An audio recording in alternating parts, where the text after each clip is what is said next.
সোহেল ভাই, তাহলে আওয়ামী লীগ আর আপনার কোনো ভাবনায় এই মুহূর্তে নাই? আমি দেখেছি যে নির্বিচারে মানুষকে, ছাত্র সমাজ এবং সাধারণ নিরীহ মানুষের উপর গুলি চালানো হচ্ছে। মানে আমি খুবই। আমি জাস্ট একটা কথা বলতে চাই, জি। আমি হাত জোর করে সবার কাছে অনুরোধ করব। জনাব সোহেল তাজকে আমরা অনেক ধন্যবাদ এবং কৃতজ্ঞতা জানাতে চাই। তিনি তার এই ব্যস্ত সময়ের মধ্যে আমাদেরকে সময় দিয়েছেন। আপনাকে আন্তরিক ধন্যবাদ এবং কৃতজ্ঞতা আমাদের পক্ষ থেকে। আ আপনাকেও অনেক ধন্যবাদ এবং আপনার আপনার দর্শক শ্রোতাদেরকেও আমার সালাম এবং শুভেচ্ছা। সোহেল ভাই, একটি প্রশ্ন এখন আসলে সবচেয়ে বেশি আসছে যে অন্তর্বর্তীকালীন সরকারের যে কাঠামো তৈরি হচ্ছে, সেই অন্তর্বর্তীকালীন সরকারের কাঠামোটাকে আপনি আসলে কিভাবে দেখছেন? ২ হচ্ছে, অনেক কথা এরকম আসছে যে আপনি আসছেন আওয়ামী লীগের নেতৃত্বে, আওয়ামী লীগের হাল ধরতে। তো সেটির ব্যাপারেও আমরা একটু আপনার কাছে জানতে চাই। আসলে আপনি জানেন যে জুলাই মাসে আমাদের ছাত্রদের উদ্যোগে একটি কোটা সংস্কার আন্দোলন শুরু হয়েছিল এবং যার ধারাবাহিকতায় এবং অনেক প্রাণহানির মধ্য দিয়ে আম, সেই দাবিটার এক পর্যায়ে এক দফাতে পরিণত হয় এবং বৈষম্য বিরোধী ছাত্র আন্দোলন এই এই এই- এই- এই আন্দোলনটাকে সামনের দিকে নিয়ে নিয়ে যায়।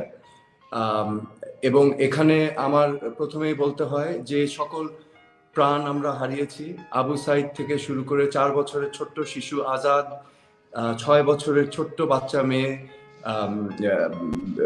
নামটা মনে আসছে না, আমরা জানি যে পানি দিতে দিতে হৃদয় মুগ্ধ। রুদ্ধকে মুগ্ধকে হত্যা করা হয়েছিল। এই সকল প্রাণ আমরা হারিয়েছি, শত শত তাজা প্রাণ আমরা হারিয়েছি। তো আমি তাদেরকে স্মরণ করছি এবং তাদেরকে শ্রদ্ধাভরে স্মরণ করছি। এবং and I want justice for them.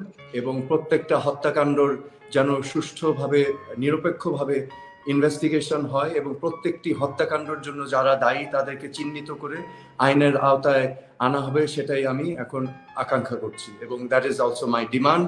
এবং আমি বিশ্বাস করি আমার সাথে বাংলাদেশের সকল জনগণ একমত হবেন। এখন এই ছাত্রদের আন্দোলনের মাধ্যমে একটি অভ্যুত্থান ঘটে গিয়েছে বাংলাদেশে। এই ছাত্র সমাজ, আমি যতটুকু দেখেছি, আমার তাদের সাথে পরিচয় নেই, কিন্তু আমি টেলিভিশনে যা দেখেছি, সোশ্যাল মিডিয়াতে যা দেখেছি, they are very they themselves are very inspiring. তারা ইন্সপায়ার করছে মানুষকে, একটি নতুন বাংলাদেশের স্বপ্ন দেখাচ্ছে। আসলে এই নতুন বাংলাদেশ বা এই স্বপ্নটাই কিন্তু ছিল আমাদের মুক্তিযুদ্ধের স্বপ্ন। হ্যাঁ, একটি বৈষম্যহীন সমাজ, একটি সমাজ যেখানে মেধাই হবে মাপকাঠি, সবকিছুর মাপকাঠি। সোহেল ভাই, তাহলে আওয়ামী লীগ আর আপনার কোনো ভাবনায় এই মুহূর্তে নাই? মানে নিজের আসলে ব্যাপারে, মানে সোহেল তাজের অংশ। আসলে এই যে বৈষম্য বিরোধী আন্দোলন এবং কোটা সংস্কারের আন্দোলন যখন চলছিল, আমি আমার ফেসবুকে 2টা স্ট্যাটাস দিয়েছিলাম। একবার স্ট্যাটাস দিয়েছিলাম যে সমর্থন দিয়ে আমি বলেছিলাম যে যে কোনো কিছুই বাড়াবাড়ি করলে সেটা কিন্তু মানুষ মেনে নেয় না। হ্যাঁ, এবং মানুষের ভিতরে বিস্ফোরণ ঘটে।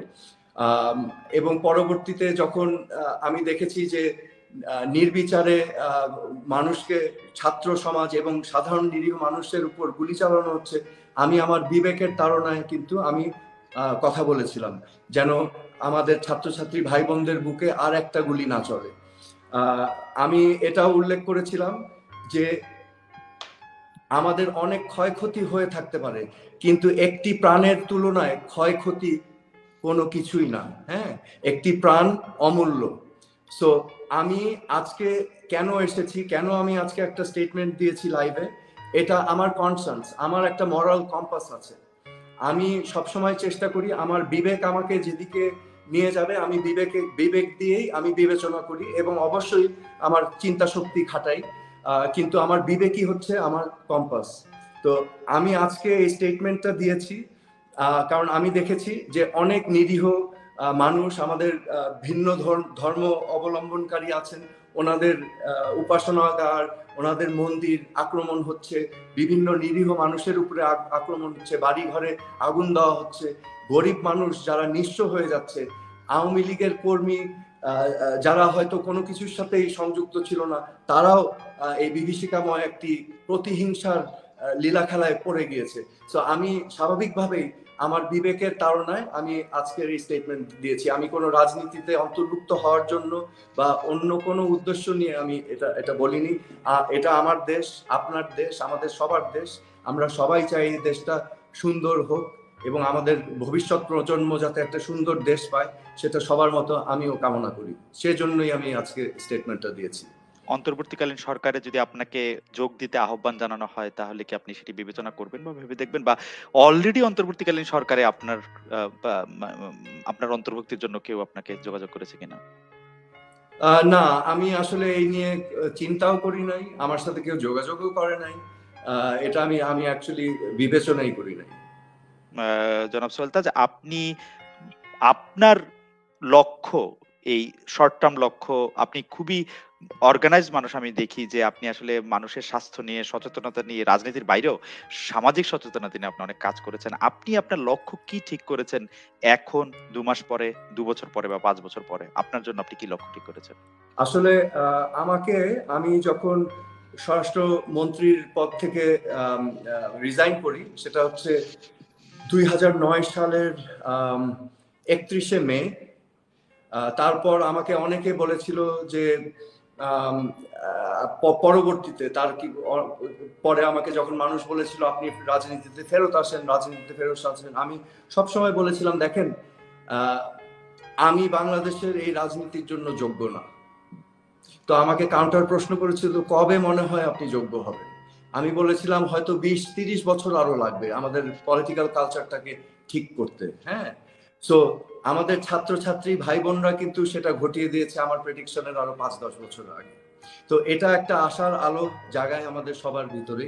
কিন্তু আমি রাজনীতিতে ব্যাক করার কোনো চিন্তাও করি নাই, কোনো সিদ্ধান্তও নিই। আপনার বোনরা, বোন, আমাদের সিমিন আপা, উনি উনি উনি উনি উনি ক্যাবিনেটে ছিলেন, উনি সংসদ সদস্য হয়েছেন, তার হয়ে নির্বাচন করতে হচ্ছে আমাদের আপনাকে। সেইটার ক্ষেত্রে কি আসলে অনেক বেশি টাকা দরকার বাংলাদেশের রাজনীতি করার জন্য? অনেকে যেটি বলে থাকেন যে যেহেতু পলিটিক্স করতে টাকা দরকার, যেহেতু তার কনস্টিটিউয়েন্সিতে তার মানুষের জন্য অনেক কিছু করার দরকার, সেই জন্য তাকে কিছুটা দুর্নীতি করতেই হচ্ছে, কারণ সে তো আর বাড়ি থেকে টাকা এনে দিবে না, বা এটা অনেকের থাকেও না। No, again, আমরা তো ঘুরে ফিরে ওই সিস্টেমের দিকে যাচ্ছি, right? Because the system is corrupted, because আপনার সিস্টেমটা ধসে পড়েছে, এই জন্য আপনার টাকা খরচ করতে হচ্ছে। আমি অন্যদেরটা বলবো না, আমি ২ বার নির্বাচন করেছি। জানেন আমার নিজের পকেট থেকে কত টাকা খরচ করেছি? শূন্য। শূন্য। কারণ আমার এলাকার মানুষ, আমার জনগণ, তারাই কিন্তু বিভিন্ন জায়গায় ফান্ড রেজিং করে, তারা তাদের মতো করে চাঁদা নিয়ে, তাদের নিজের পকেট থেকে দিয়ে গেট সাজিয়েছে, যা যা করেছে তারা করেছে। আমি তো কোনো টাকা খরচ করিনি। হ্যাঁ, সো আমার কাছে তো আশ্চর্য লাগতো যে আমি শুনছি যে ১০০ কোটি টাকা, ২০০ কোটি টাকা খরচ করছে নির্বাচনে। আমার জন্য এটা আশ্চর্যজনক ছিল যে এরা কি বলছেটা কি, ওয়াই? সো এই যে টাকা খরচ করতে হবে, দ্যাট ইজ আমাদের সিস্টেমের সমস্যা। এখানে কেন টাকা খরচ করতে হবে? ইলেকশন ক্যাম্পেইন, আচ্ছা আপনার তো নিশ্চয়ই মনে আছে ২০০৮ সালে নির্বাচনের আগে কিন্তু একটা প্রপোজাল ছিল, right? Reform proposal, electoral reforms, right, do you remember? Right, yeah. ওইটা বাস্তবায়ন করলে তো এগুলো হতো না। You wouldn't need money for elections. তো কেন কিন্তু হয় নাই বাস্তবায়ন? কিন্তু সেই ইলেকট্রাল রিফর্মটা করলে অনেকটা, যেটাকে আমরা আসলে একটু প্রভার্ব ব্যবহার করে বলতে পারি, যে তাহলে তার পানিটা ঘোলা থাকতো না, যেখানে মাছ শিকার করতে সুবিধা হয়। তা আমরা এবং তো ঘোলা পানি চাই না, সাধারণ আপনি মানুষ তো ঘোলা আপনি পানি চায় না। আপনি চান এই যে নাই, তরুণ কিন্তু সমাজ, এই যে ছাত্র সমাজ তো ঘোলা পানি চায় না। এরা তো ক্লিয়ার করে দিয়েছে, we want a clean fresh country, right? Corruption free, অনিয়ম যেখানে থাকবে না। We want a system that works, জনগণের জন্য কাজ করবে। সো ওয়াই, কেন হয় নাই? এই প্রশ্ন আসলে আমি আপনাকে করতে চাই যে কেন হয় নাই, কারণ না, আমরা এটা দেখেছি আমার যে প্রশ্ন। এই প্রশ্ন নিয়েই তো আমি যন্ত্রণায় ছিলাম। আপনি প্রশ্ন করছেন, অথচ এখন আপনি অথচ অথচ আমি জি। আপনাকে একটা কথা না বললেই না।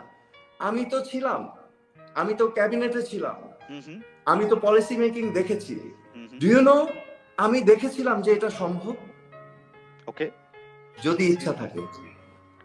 তাহলে আমি তো এই প্রশ্ন আপনাকে করতেই পারি, আপনি যেহেতু মানে খুবই কাজ, বাট একজন প্রতিমন্ত্রী আর মন্ত্রীর পক্ষে সম্ভব না। শুধু একজনের পক্ষে সম্ভব, রাইট? এটা সম্ভব ছিল শেখ হাসিনার পক্ষে। আমাদের সিস্টেমে শুধু একজনের পক্ষে সম্ভব, কিন্তু সেটাও তো সঠিক সিস্টেম না।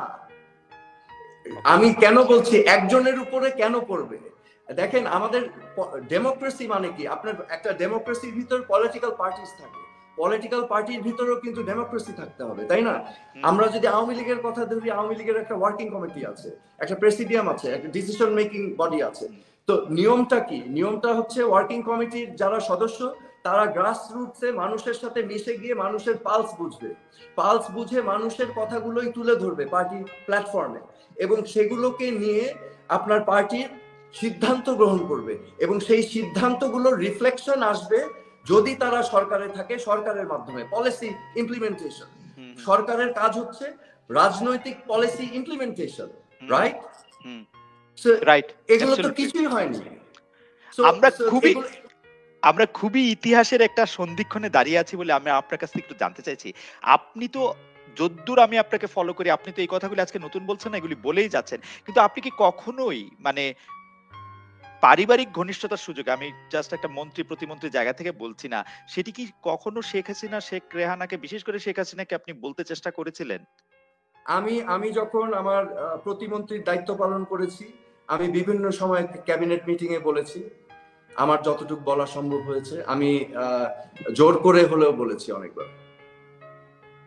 ব্যক্তিগত ভাবে আপনি বলতে চেষ্টা করেন নাই? না, তারপরে তো আমি পদত্যাগ করেই ফেললাম, তাই না?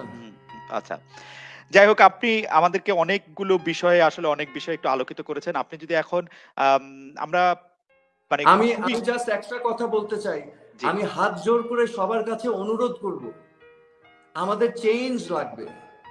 We need to change the political culture. আমাদের সিস্টেমিক চেঞ্জ লাগবে।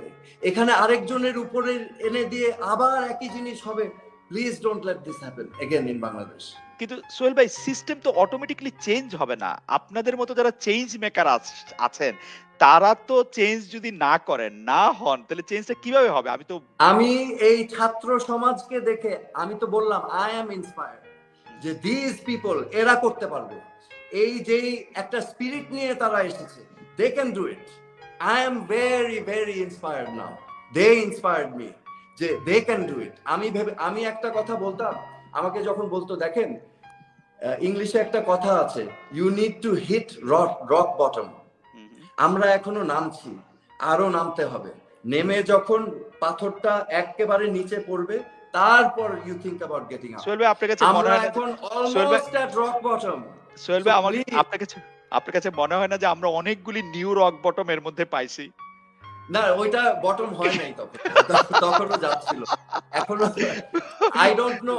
এখন আমরা যদি এই অপরচুনিটিটাকে হাতছাড়া করি, তাহলে আরো বড় রক বটম আসবে।